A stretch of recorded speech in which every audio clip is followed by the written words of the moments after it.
we had Donald Trump Jr. visiting Banja Luka, which always begs the question about these ties between Washington and Banja Luka. Moldova, now really, I think, trying to also, by this gesture, show that this future that they see themselves is in the European Union and in Europe. Definitely a big move, for Moldova.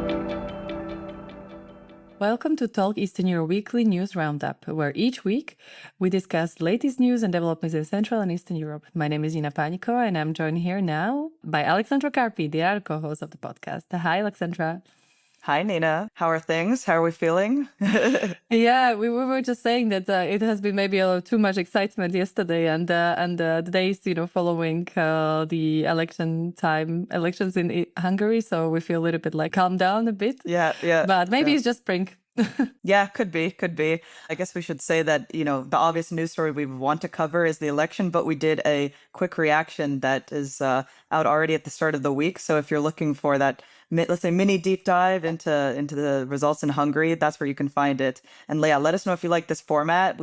Hopefully there's not too many massive events in our region to react to like that, but when it warrants it, we should be able to react quickly and give our instant take. So yeah, let us know if you like how we did it this time around. And we will be also doing a deep dive on Hungary very soon, as we've already mentioned. So there will be so much to discuss, in the coming period in Hungary. So it'll be top of the agenda still. Yeah, definitely. We still will be following what's happening in Hungary, but as Alexandra said, go and check out the latest episode of the podcast, The Quick Take on Hungary, YouTube, Spotify, Apple Podcasts, wherever you listen to podcasts.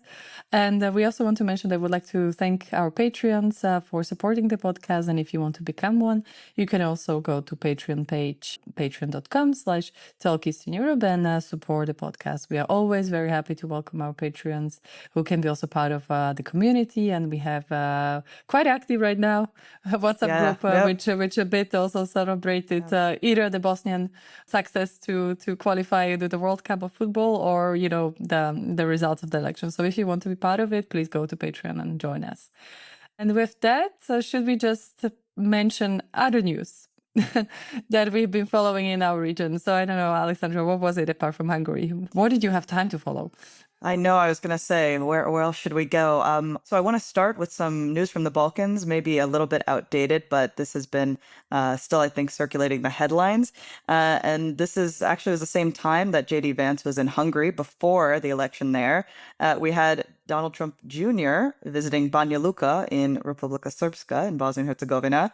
So this has just once again, I think, put the spotlight on the lobbying in Washington on the part of the Bosnian Serb leaders in Bosnia and Herzegovina.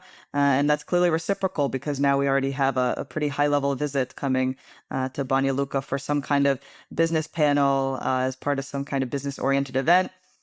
Which, always begs the question about these ties between Washington and Banja Luka, which I think we're still kind of unpacking as a community of Balkan experts, but not the greatest signal, I would say. But I don't know if you've been following it much, Nina. Maybe this is just in my orbit. No, very interesting. It just reminds me, as we talked about it before, that when Milorad Dodik, the former president of Republika Srpska, was removed from the sanction list of the United States, so we were already, pondering about what is this. So I'm good to hear that you, as one of the Balkans experts, are you still wondering with the others, looking forward to hear what you guys gonna figure out, because it's really impressive. As we said before, it's quite a small player, right? Republika Srpska, but ideologically, when it comes to this right-wing conservatism, it kind of fits into the bigger picture of U.S. lobbying in Europe. So I guess maybe that's what is behind a business. Definitely, I feel that this is something that's important for the administration. So yeah, you bring up a good point, actually. Maybe that, and we spoke about it a bit when we did our reaction to Hungary of kind of what will come next for Orban and his affiliates. And so maybe there's, in a weird, perverse way, an opportunity for Milorad Dodik and his team to try and position Republika Srpska as another outpost for these actors. Like you said, it's a small actor, even compared to Hungary, which even compared to other European states, of course, is a small player. But interesting to think about. And I hadn't thought about it until you said that maybe CPAC or some kind of venue like this will be in Republika Srpska or even Serbia. I would easily imagine such a scenario in the coming period. But let's not speculate too much. Let's see what happens in the coming period. Yeah, definitely. And now you reminded me, what is going to happen to CPAC Budapest? Yeah, Is it going to continue? probably it will not. I don't know. I mean, actually, but on the other hand, TISA is itself, kind of center right. So maybe they would find some benefit in curating some version of it. Maybe not in its, most recent forms, but I mean, presumably they will still have to maintain some kind of relationship with the Trump administration inevitably. So maybe it will still be useful to have some kind of format. And Trump administration is ready for that, right? Like that was Yeah. that was the response from JD Vance, that of course they are ready to cooperate with whoever is going to win, even though back then they still believed it's going to be Viktor Orban, and here we go, few days after. But I would like to move a bit east and speak about Moldova.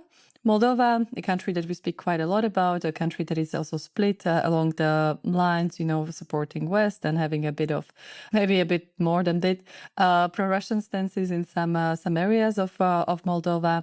The latest news of Moldova is that President Maia Sandu has signed a decree finalizing the country's withdrawal from the Russian-led Commonwealth of Independent States. Just to remind our listeners, Commonwealth of Independent States, or CIS, it's a conglomerate of countries that used to be part of the Soviet Union. And Moldova, now really, I think, trying to also by this gesture show that this future that they see themselves is in the European Union, and in Europe, they are leaving this Commonwealth of this organization. I mean, I don't know. I cannot really recall myself like whether this is really a functioning organization. My kind of sense is that it has not been really working so much, and there is not much activity that is really more symbolic, but definitely a big move, for Moldova. And I don't know if you heard any reactions from Russia. I was just wondering, like, if Russia responded to that, or, yeah, I mean, it's something to look into, definitely, but I can imagine that was a statement from the Russian Ministry of Foreign Affairs of sort, losing yet another, I guess, a link to Moldova. But let's just remind ourselves that in Moldova we still have Transnistria, which is of course a part of a country that is very much linked to Russia and Western interests and influence. So.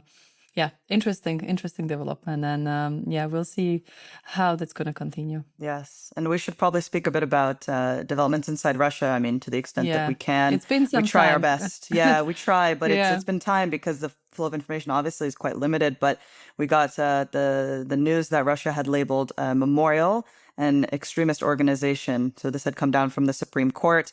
Lena, you probably know better than me, but this is a Nobel Prize winning human rights group. I mean, these are kind of among the best in our region as far as protecting human rights. And of course, this comes with significant risks, possible criminal charges, and the like. So this is certainly worrying news. I mean, but maybe you can tell more about Memorial, from what you know. Memorial is one of the oldest organizations, going back to the communist times in the Soviet Union, where they started to dig into the repressions, under the Stalin times. So it has a lot of history, and of course, is one of the most experienced human rights organizations. Most of it, of course, operates in exile right now because people cannot. Well, I think it's fair to say I think the whole organization is in exile right now. Of course, they have some people that still, I would assume, in country. I think why is this significant? Once again, is one of those rulings of the Russian Supreme Court which are very difficult to kind of understand. I don't know, Alexandra, remember, I think it's already maybe 2.5 years ago when Russian Supreme Court ruled LGBTI movement to be also extremist movement. And there were a lot of questions like who actually belongs to LGBTI movement? Like, and I mean, there you can kind of argue that the flag, and kind of the symbolism behind, LGBTI organizations can be used as a identifier. And I think this has been the case also inside Russia. But at the moment with Memorial, like, I think those who work on, civil society organizations in Eastern Europe, we are wondering how will they identify, like, who is part of the Memorial movement. So it's once again, defined very vaguely, and of course that gives Russia as a country, even more justification to repress people. And that's also Memorial's reaction, who condemned the decision and said it's yet another kind of hit for civil society in Russia. So definitely something we should continue talking about. And we are actually planning to bring an expert on Russia to talk about what is happening in Russia inside, because as you said, it's been a while, and there were some major developments when it comes to as well cutting off Russian population from internet, abolishing access to certain applications, which people use for communication. So yes, the repressions have not stopped, and they still continue, fortunately.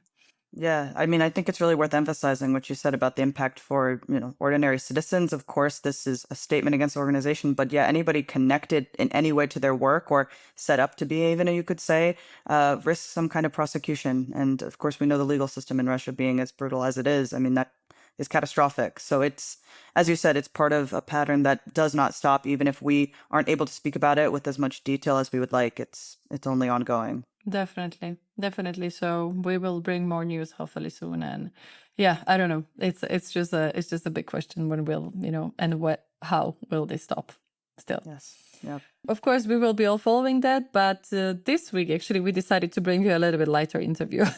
As Yes. it has been like intense time in our region, as it always is. And this week, I spoke to Michal Kaščák, who is CEO and founder of Pohoda Music Festival, which is a music festival that it's old. I think they are celebrating 30 years this year. It brings each year quite a big names, of bands. I don't know, this year I think they will have Prodigy, they will have The Cure, they will have Gorillaz, to Trenčín, which is a small town in the kind of central western part of Slovakia, in like the non-functioning, I think, formerly military port of Trenčín. And we spoke about the history of the festival, because it was actually unfolding in 90s, where culture was definitely under pressure in very authoritarian Slovakia. The culture is also under pressure right now, and the festival is reacting to that. So a bit of that. And for our patrons, we prepared a bonus where Michal Kaščák, who actually used to be a band member of Bezladu Skladu, which was a dissident band during Czechoslovak times. The New York Times said about them that they are one of the bands who contributed to the fall of Iron Curtain. So nice. Yeah, I mean, I like them a lot. It's a psychedelic rock, quite surreal. And he talked about a little bit how it was to give to play concerts in the communist Czechoslovakia, to be connected to like big names, but also how it was for him, who was only 13 years old. 13. He was only 13, yeah. And we talk Wow. about that. Actually, that was also good for him, because in that way he couldn't be persecuted as who were about 15 or 18 years old. So that was also a way around that a bit. So Wow. enjoy the interview, and I guess we will be back next week. Maybe we'll just one more time say that, look, this is bonus content that we were just speaking about as well. So go check out the Patreon. I forgot to say at the start that we have a goal of hitting 75 by the time we break for the summer break in August. So this is really important to us, guys. We've got the, YouTube out the door, and now it's time to really get back to our patrons, because they, as we always say, make this possible. So thank you to them, as always, and thank you, listeners and those watching us, for being here for another news roundup. And we'll be back again quite soon. And thank you, Nina, for being here with me to discuss. Thank you, Alexandra, and see you next week, Adam, who is not with us. Yes. See you. Bye. Bye.